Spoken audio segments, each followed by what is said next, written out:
So, kung di mo pa alam, panalo po si General Casimero. And ang gusto ko lang sabihin, guys, ito siguro isa sa pinaka-impressive na nakita ko. Hindi lang dahil sa knockout sa first round.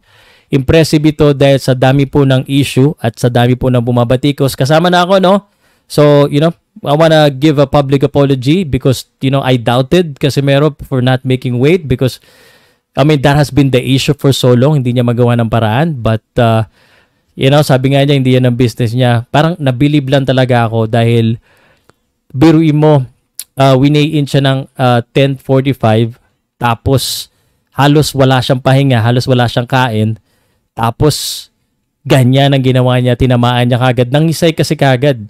So, bihira po siguro sa isang tao na, magpakita ng ganyang katindi, ganyang katinding determinasyon sa kanya mga detractors.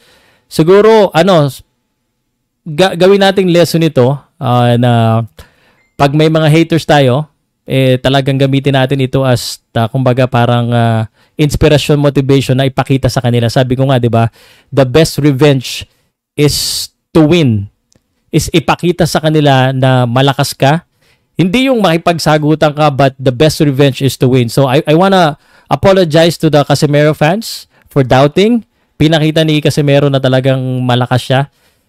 I may have doubt the discipline. I may have doubt, but yung lakas po talaga, talagang saludo po. Wala na tayong magagawa dyan dahil talagang binigay po ni Lord sa kanya yung lakas, binigay po ni Lord sa kanya ang panalo. So I wanna congratulate each and every one of the Casimero camp. Lahat po sila na nanggagalaiti sa amin, lalo na sa akin at saka kay SB. Pero ako, handa naman ako tumanggap sa pagkatalo. At kung talagang ganon talaga. So congratulations, nabilib po ako, napabilib ako because hindi dahil sa lakas, hindi ako na-surprise sa lakas kasi yun naman talaga yung prediction natin na pag umabot ng desisyon, wala. Tinamaan niya kagad. No? Kaya, yan ang nangyari. So again, I wanted to say congratulations, nabilib ako kay General Casimero, kay Jason, yan siguro ang plano nila. So, wala na tayong magagawa.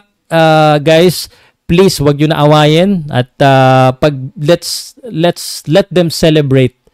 Ipa-celebrate po natin sa kanila because they deserve this. This is what we have been looking for para sa kanila. Na ipakita nila yung lakas nila. So, yun. Grabe talaga. Grabe. Masaya ako kasi nanalo ako ng nanalo ako ng dahil hindi ko na hindi ko na natagal yung posta ko, but and nonetheless it's still a win for Filipino. So congratulations sa General Casimero, napabilib mo ako sa lakas at saka talagang iba, kahit ang dami mong detractors, laban lang. Pinoy na Pinoy. Salamat po.